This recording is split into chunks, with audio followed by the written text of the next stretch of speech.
Hello ladies and gentlemen, boys and girls, it's your boy 3 and welcome to Boss Rush Island 1. Today we're going to be starting off with Sada and a 310 fighter plane on Figure 8 or Figure Infinity. They're both pretty much the exact same. You're going to want to put Sada on Strong, and personally I like Tech Botter. However, that's not really necessary at all. I just do it because I'm really lazy. Up next, we're going to be saving up for the Operation Dartstorm, and you can just leave it at a 410. I made it a 420, but that's not at all necessary right now. Now, as soon as possible, we're just going to be getting up a 401 Embroiderment Ice Monkey. This guy is going to be able to allow our Spike Factory, who we're getting up now, to actually be able to hit Dreadbloon. Right? You want to get the Spike Factory up to a 032, and make sure it is on automatic targeting. Up next, we're going to be getting down a Balloon Trap as fast as possible. You can probably turn your game off of fast forward mode, but I didn't feel like it. Then get down a Farmer and a 104 Alchemist on last targeting. And now we're going to be going for a Sky Shredder. This guy we can just leave on Wing Monkey targeting, and you're going to want it to be a 420. This time you do need to go all the way on the cross path in order to see camos, because those can be a problem otherwise. And once we get to 30 pops, which is the point where it is immune to support monkeys, we're going to sell our Spike Factory and our Ice Monkey, and you should be able to afford getting up the Sky Shredder. Then we're just going to be saving right up for an XXL trap. By the way, the Sky Shredder upgrade might not be immediately affordable, but don't worry about it because trap income will come in. It can depend some on RNG, but you shouldn't have to worry about it too much. Sell Sada if you really feel like it, but yeah. Now we can get up a Balloon Trap and get down a second Rubber to Gold just on last targeting again. I was kind of playing around with the targeting, but oopsies. Now we can get up an Overclock. You can leave it as a 040 or a 041 and just place that thing over the trap.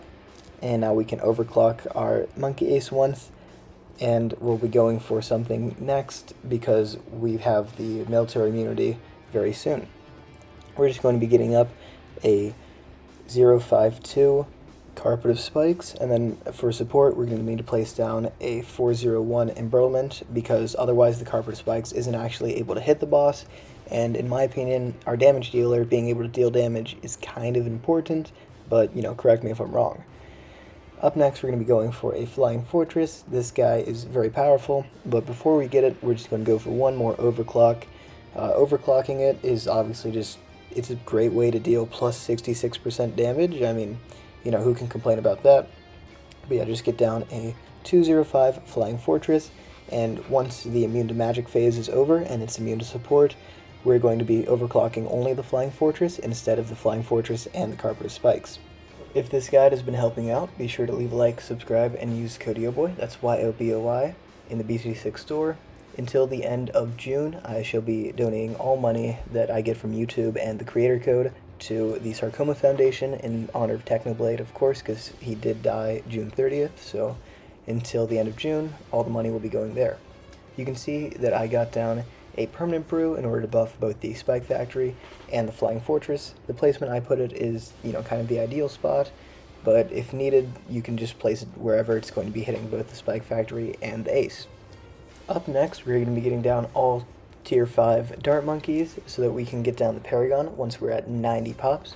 Dart Paragon is extremely powerful on this map because it's got all these walls all over the place, and even the map borders have walls on them so that the balls can bounce around even faster.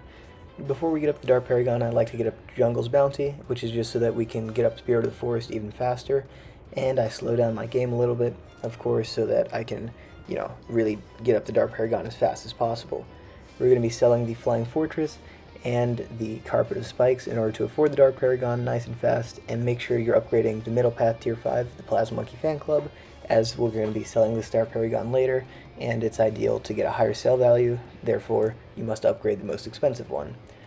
Once we have the Dart Paragon, it's pretty chill, so I'm going to put things at 1.5. Now that we have the Dart Paragon up, it's going to be able to completely solo the next 38 skulls super fast, and so we're just going to be placing down all of the most OP Tier 5s that are not primary monkeys so that we can get things sped up, so that we can place down a second Dart Paragon and get to 160 pops. Pretty much, we are just going to be getting down the MAD, the Carpet of Spikes, the Super Mines, the Flying Fortress, and the Sky Shredder. All of these guys in range of a permanent brew should be a very nasty combo, able to take down rounds 120 to 130 very quickly. Make sure that we're moving the Sky Shredder in range of the permanent brew, as that does provide a pretty decent buff. And now we're just going to want to spam down the tier 5 dart monkeys other than the middle one, so we get down the top path and the bottom path, and then get down another 3 overclocks. You can get more, you can get less, it's kind of up to you. I just like to get down 5 total overclocks because that's more than enough for this whole setup. It should be nice and chill. Upgrade all of your dart monkeys into 032s and as many of them as you can into 042s. Use your Plasma Monkey Fan Club ability whenever it comes off, and when it's not off, make sure to be using your Super Monkey Fan Club abilities. I mean, it looks kind of fast, but it's really quite boring, honestly. If your island, if you have a pretty active team, you can just stop at 120 pops, and, it's way faster runs. You get to 120, and then you just sell your Dart Paragon, and you die. But, yeah, if you want to get 160, or if you want to do even higher, you're going to need to be going for a second Dart Paragon, which is just what we're doing here. You can see we're selling all of our farming towers to place more dart monkeys, which is only important if you are a little bit behind in terms of how far the boss is, because even at degree 30 and 40, that is more than enough damage in order to take out the boss. I personally am just showing you what you should be doing just in case. But yeah, just make sure you're overclocking the entire time. You want to be overclocking your most powerful things. Don't overclock the Sky Shredder, just the Spike Factories, the Mad, and etc.